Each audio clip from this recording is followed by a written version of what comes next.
প্রিয় দর্শক, আমি এই মুহূর্তে দাঁড়িয়ে আছি আমেরিকার টেক্সাস অঙ্গরাজ্যে। এটির একটি শহর হিউস্টন, সেই সিটিতে আমি রয়েছি।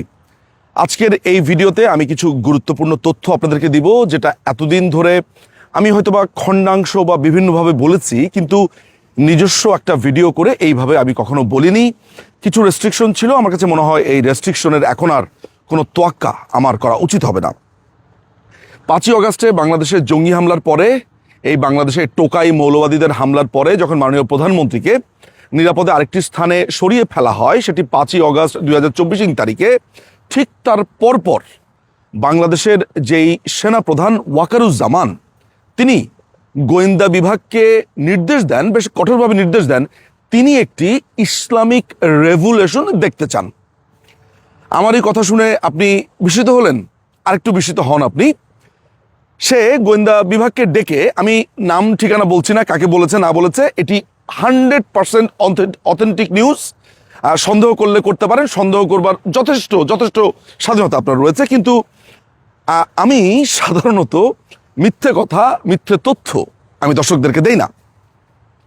আমার সেই সোর্স পরিষ্কারভাবে বলেছে যে ওয়াকারুজ্জামান চরমোনাই, জামাতে ইসলামী এবং হেফাজতে ইসলামী, এই তিনটিকে একসাথে করে ইরানি স্টাইলে একটি ইসলামী বিপ্লব করতে চেয়েছে এবং অ্যাজ সুন অ্যাজ পসিবল সে ইসলামিক রিপাবলিক ঘোষণা দিতে চেয়েছে।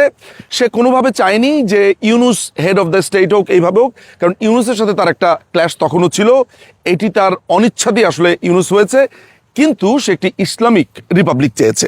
সেই সময় গোয়েন্দা বিভাগ বেঁকে বসে, তাকে বলে যে স্যার এইটা আসলে হবে না। তখন সে রেগে মেগে যায়, সে বলে জামাতিদের প্রতি তোমাদের এত ক্ষোভ কেন, এটা সে বলার চেষ্টা করে, এবং তোমরা খামাখা জামাতকে এরকম সন্দেহ করো, নানান ধরনের কথাবার্তা বলে। তখন যখন সে দেখতে পায় যে গোয়েন্দা বিভাগের কিছুটা অনীহা আছে, তখন সে পাকিস্তানের যে তৎকালীন অ্যাম্বাসেডর সৈয়দ মারুফ, এই মারুফকে দায়িত্ব দেয় এই তিনটি দলকে একত্রিত করবার জন্য। আমার এই কথা যদি আপনার বিশ্বাস না হয়, তাহলে প্রিয় দর্শক, আপনি ঠিক পিছনে চলে যান, পত্রিকা ঘাঁটতে ঘাঁটতে দেখবেন যে সৈয়দ মারুফ কখনো চরমোনাই পীরের সাথে, কখনো হেফাজতের সাথে, কখনো জামাতের সাথে একসাথে এসে সেখানে সে নানান ধরনের পরিকল্পনা করছে। তো একটা পর্যায়ে এটাও সত্যি কথা যে ওয়াকারের সেই মোহ ভঙ্গ হয়। কোনো একটা কারণে ওয়াকার বুঝতে পারে যে এইটা সম্ভব হবে না, এই মুহূর্তে সম্ভব হবে না। আপনাকে এইটাও বলে রাখা ভালো যে ওয়াকারুজ্জামান হচ্ছে CIA বয়, অর্থাৎ আমেরিকার গোয়েন্দা সংস্থার যে গোয়েন্দা সংস্থা আমরা জানি, সেন্ট্রাল ইন্টেলিজেন্স এজেন্সি, খুব ভুল না করে থাকলে তাদেরই বালক বলা যেতে পারে এই ওয়াকারুজ্জামানকে।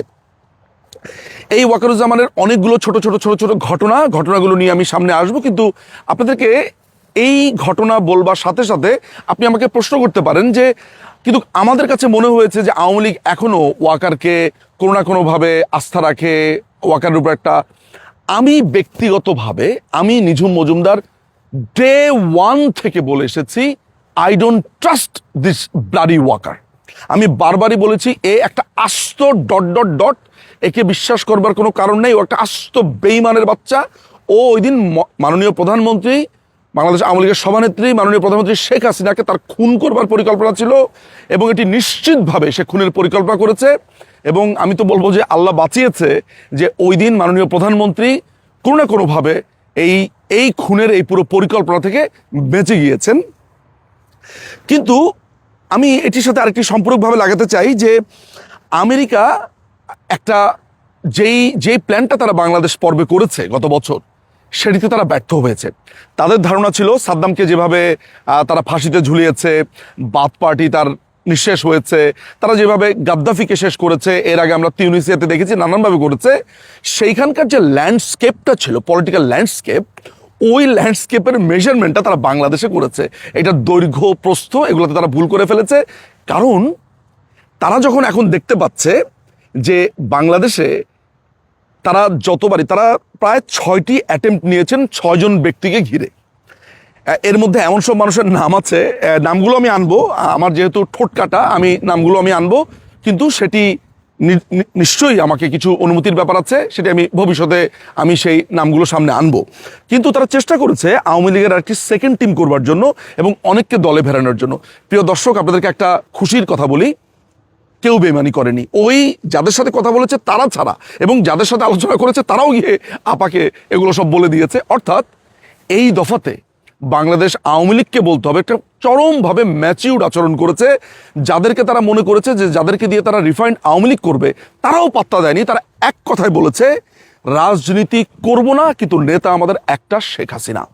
এবং বাংলাদেশের সমস্ত তৃণমূল, আমি জানি না যে এই তৃণমূলকে আমার মাঝে মধ্যে মনে হয় এদেরকে স্বর্ণ দিয়ে বাঁধিয়ে রাখি, মাঝে মধ্যে মনে হয় মানে গলা জড়াজড়ি করে আবেগে কাঁদি। কারণ যেই তৃণমূলকে নাক ছিটকানো হয়েছে, যেই তৃণমূলকে দেখলে ওই কোনো নেতারা ঘরে ঢুকতে দিত না, তাদেরকে উল্টাপাল্টা কথাবার্তা বলতো, যেই তৃণমূলরা কখনো ক্রিম খায়নি, যেই তৃণমূলরা না খেয়ে না দেয় এই দলটির জন্য ঘামে ভিজিয়েছে শরীর, যারা এখনো ক্ষোভে রাগে ফুঁসে, সেই তৃণমূল এই দফা আওয়ামী লীগকে বাঁচিয়ে দিয়েছে।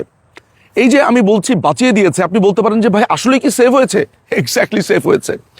আমেরিকা বুঝতে পারেনি যে মাননীয় প্রধানমন্ত্রীকে ছাড়া এই দেশে রাজনীতির চাকা ঘুরবে না। একটাই তাদের করণীয় ছিল, সেটা হচ্ছে প্রধানমন্ত্রীকে মেরে ফেলতে। কিন্তু জীবিতভাবে তারা যেহেতু ব্যর্থ হয়েছে, তারা আসলে হত্যা করতে, সেই কারণে ল্যান্ডস্কেপ তো পাল্টেছেই, বরঞ্চ মাননীয় প্রধানমন্ত্রীর যেই শক্তি সেটি দলের ভেতরে আরও প্রভাবিত হয়েছে। এমনকি আপনারা দেখতে পাচ্ছেন বৈশ্বিকভাবেও তিনি এখন কিভাবে বিকশিত হচ্ছেন বা তাকে চারদিক থেকে তার কথা বলা হচ্ছে। বাংলাদেশের এই পলিটিক্যাল ল্যান্ডস্কেপ আমেরিকা যেহেতু বুঝতে পারেনি এবং তৃণমূলের শক্তিও বুঝতে পারেনি, ফলে তাদের এই প্লট, এই আপনার জাকার্তা মেথড বলেন, কিংবা তাদের ইরানি মেথড বলেন, কিংবা আপনার ইরাকি মেথড বলেন, কিংবা লিবিয়া মেথড বলেন, সেটি পুরোপুরি ফয়েল হয়েছে। আমি এর আগে আরেকটি ভিডিওতে বলেছি যে আমেরিকা পরিষ্কারভাবে চেয়েছে, কয়েকটা ফ্রন্টে ট্রাই করেছে যে সেকেন্ড একটা আওয়ামী লীগ তৈরি করবার জন্য। তারা ফ্রেশ মুখ চায়। আমরা বারবারই বলেছি যে আমেরিকা কে বাংলাদেশের ল্যান্ডস্কেপ পাল্টানোর জন্য? বাংলাদেশের রাজনীতি কি হবে না হবে এটা বাংলাদেশের মানুষ সিদ্ধান্ত নেবে, কোনো এমবিসি সিদ্ধান্ত নেবে না। তাদের এই পিচকি বিচির মতো দুই একটা অফিসার হাই কমিশনের, এদের কথা যদি শোনেন, নাম শুদ্ধা যদি আমি কখন আপনাদেরকে বলি যে এই লোক এটা বলেছে, ওই লোক কিভাবে কথা বলে জানেন? শেখ হাসিনাকে ক্ষমা চাইতে হবে, হ্যাঁ আমরা এই দেশ নিয়ন্ত্রণ করি, এই দেশ আমরা যেভাবে চলবে, তারেক রহমান রাজনীতিতে আসতে পারবে না, অমুক আসতে পারবে না। এরা এইভাবে কথা বলে, মনে হচ্ছে বাপের দেশ একটা কলোনি তৈরি করেছে। এবং এই ব্যাপারে আমার কাছে মনে হয় যে দলমত নির্বিশেষে একটা ব্যাপারে আমাদের মনে হয় চিন্তা করা দরকার, অবশ্যই জামাতে ইসলামী বাদে। কারণ জামাত হচ্ছে আমেরিকার আরেকটা সন্তান বলা যায়, ওই ওয়াকারের মতো। সব দলেরই চিন্তা করা উচিত যে আমরা যে কথায় এই আমেরিকার কাছে বিচার নিয়ে যাই, এর কাছে বিচার নিয়ে যাই, এইটাই স্টপ করে আমরা নিজেদের সমস্যার সমাধান না করতে পারলে বারবার আমেরিকা আমাদের রাজনীতিতে ছড়ি ঘোরাবে। যেহেতু আমেরিকার বাণিজ্যের উপর আমাদের অনেক কিছু নির্ভরও করতে হয়, এটাও মাথায় রাখতে হবে। এই যেমন আমি আমেরিকাতে যতগুলো স্টোরে গিয়েছি, মানে হিউজ লেভেলের বাংলাদেশের পণ্য এখানে আসে। ফলে আমেরিকার সাথে আমাদের একটা ব্যালেন্স এবং আত্মসম্মানের এবং বন্ধুত্বপূর্ণ একটা সম্পর্ক পর্যন্ত রাখা উচিত। আমাদেরকে যাতে কোনোভাবে ছড়ি ঘোরাতে না পারে, এই ব্যাপারটাই আমাদের আসলে নিশ্চিত করা প্রয়োজন।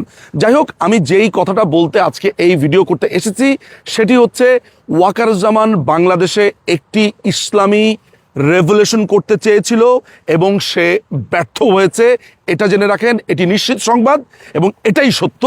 কিন্তু আমি বারবারই বলি যে বাংলাদেশ আওয়ামী লীগ একটি বিপ্লবের মাধ্যমে, একটি অভ্যুত্থানের মাধ্যমে আবার বাংলাদেশের শাসন ক্ষমতায় আসবে। কিন্তু প্রশ্ন হচ্ছে যে সেই জায়গাতে যদি আমরা আবার ব্যর্থ হই, তাহলে এই দেশ নিশ্চিতভাবে একটা এক্সট্রিমিস্ট কান্ট্রিতে পরিণত হবে, আর আমরা সেকেন্ড টাইম রক্ষা করতে পারবো না। কারণ আরেকটা চান্স আমাদের সামনে আসছে এবং আসবে। ফলে আমাদেরকে এখন এইটা চিন্তা করতে হবে যে আমরা ক্ষমতায় গেলে ঠিক কিভাবে এই পুরো ঘটনা যে আমাদের চোখের সামনে দেখতে পেলাম গত 1 বছর, সেটিকে আমরা কিভাবে ডিল করব। আমি এই জন্য বারবার এই ধরনের কথা বলে যাচ্ছি যে আমি জানি বাংলাদেশ আওয়ামী লীগ ক্ষমতায় আসবে, কিন্তু আসলে কি হবে সেটি ভাবা জরুরি। টেক্সাসের হিউস্টন থেকে আপনাদের জন্য শুভেচ্ছা। আবার নিশ্চয়ই আরো কোনো এপিসোড নিয়ে সামনে আসবো।